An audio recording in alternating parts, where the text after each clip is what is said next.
खुलुमबाय स्टुडिअ दं आं राजीब बसुमतारी बे समाव BPF नि सासे गोख्रों दैदेनगिरि होनना बुङोब्ला रेहन दैमारी लोगोसे उदालगुरि ओनसोलाव मेनन बसुमतारी बिथाङा मोनसे समाव सासे जाफुंसार फालांगिरिमोन आरो बिथाङा दायो BJP दोलोआव जगदान जाबाय आरो जेब्लानिफ्राय मेनन बसुमतारी बिथाङा BJP दोलोआव जगदान जादों बै समनिफ्रायनो मेनन बसुमतारी बिथांनि सायाव एबा बिथांनि जा राजखान्थियाव आगान होनाय बे राजखान्थियाव आगान होनायखौ लानानै गोबां माने दैदेनगिरिफोरनि गेजेराव सावरायजानाय जायगा मोनदोंमोन दा बेखौ लानानै गिबि खेबनि थाखाय खुगा बेखेवदों BTR नि डिपुटि चिफ गोविंद बसुमतारी बिथाङा गोविंद बसुमतारी बिथां थामहिनबा BTR नि जा गाहाय लेङाइ मावफुं सोद्रोमा गोविंद चन्द्र बसुमतारी बिथाङा बाथ्रा बुंनाय बायदिब्ला जे बिथाङा बुंदों दि मेनन बसुमतारी आरो रेहन दैमारिया जोंनि UPPL राजखान्थिनि थाखाय जेबो फेक्टर जानो हाया होननानै बे समाव गोख्रों बाथ्रा बुंदों BTR नि लेङाइ गाहाय मावफुं सोद्रोमा गोविंद चन्द्र बसुमतारी बिथाङा जे हाग्रामा महिलारियाबो 10 बोसोरनि उनावसो सेक्रेटारि मावख'खौ लुफुंनो हादों होननानै अजद दैखांदों एबा बाथ्रा बुंदों जेराव आथिखालनि जा BTR नि गाहाय मावफुं सोद्रोमा प्रमोद बर'नि दैदेननाय सरकार आथिखालनि डिपुटि चिफ गोविंद चन्द्र बसुमतारी बिथांमोननि दैदेननाय BTR हाग्रा बिफाननि मावफुं सोद्रोमा रनजित बसुमतारी बिथांमोननि दैदेननाय BTR सरकारा बे 5 बोसोराव जेबो मावफुंनो हायाखै होननानै गोबां मानि बे समाव बेरेखा दोलो BPF दोलोनिफ्राय गोबां मानि अजद दैखांनायनि सायाव बे समाव खेंफोरथि होदों दि थांनाय समाव हाग्रामा महिलारि बिथाङाबो जे BTC गोरोबथा जानायनि उनाव एबा BTC एकर्ड जानायनि उनाव 10 बोसोरनि उनावसो सेक्रेटारि मावख'खौ मावफुंनो हादोंमोन एबा लुफुंनो हादोंमोन होननानै अजद दैखांदों बे समाव फिन मख'बावोदि मेनन बसुमतारी BJP नि मेनन बसुमतारी आरो रेहन दैमारिया UPPL राजखान्थिनि थाखाय उदालगुरि ओनसोलाव जेबो फेक्टर जानो हाया होननानै अजद दैखांनायखौ नुदों बे समाव गोविंद चन्द्र बसुमतारी बिथांनि खुगानिफ्राय जों नुदों जे 2003 मायथाइयाव जेतिया BTC सुक्ति खालामदों हाग्रामा महिला बिथाङा सुक्ति खालामखांनायनि 10 बोसोरसोनि उनावसो सेक्रेटारि बिल्डिं बानायनो हादों आरो गुबुन गुबुन अनुस्थानफोरखौ गायसननो हादों थांनाय बारावबो BPF निफ्राय केन्डिडेट दंमोन BJP निफ्राय केन्डिडेट दंमोन आरो थांनाय बारावसो जोंहा पार्टियानो टटेलि सेटआप बेबायदि जायाखैमोन जा ना प्राइमारि कमिटिनि मोजां दंमोन ना ब्लक कमिटिनि मोजां दंमोन ना डिस्ट्रिक्ट कमिटिनि मोजां दंमोन किन्तु एबारथ' जोंहा होल पार्टियानो मोनसे सिस्टेमाव फैबाय मोनसे सेटआपआव फैबाय आरो बेनिखाय जों सिगांनिख्रुइ साबसिन बोलोगोरासिन मोजांसिन मजबुतसिन जाबाय आरो बेबायदि हिसाबै दा रेहन बिथाङा गेलेयोबाबो मेनन बिथाङा गेलेयोबाबो जोंहा गिनांगौ जेबो गैया खारन पलिटिकेल पार्टि हिसाबै इलेक्सन गेलेनाया गासैनिबो मोन्थाय दं दा रेहन दैमारिया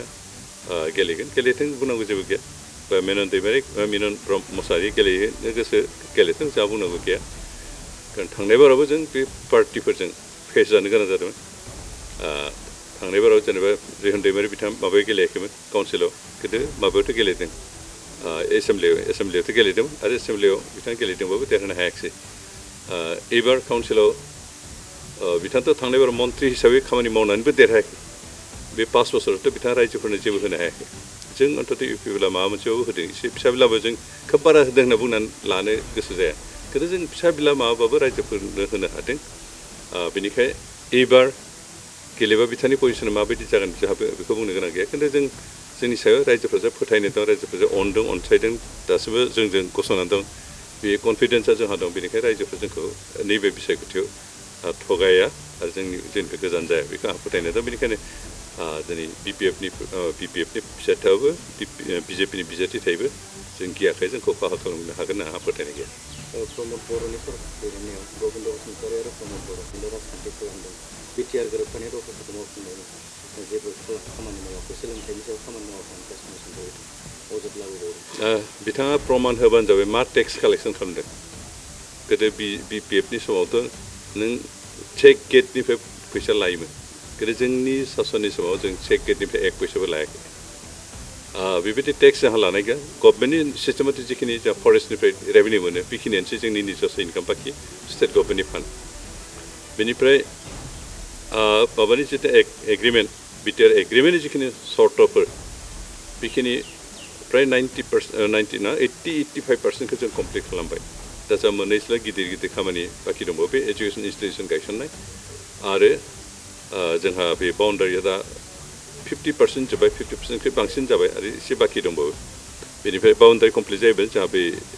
कनस्टिटिउन्सि दाखांनायबो जागोन बेखिनिबो जानो बारा गोब्राब गैला जों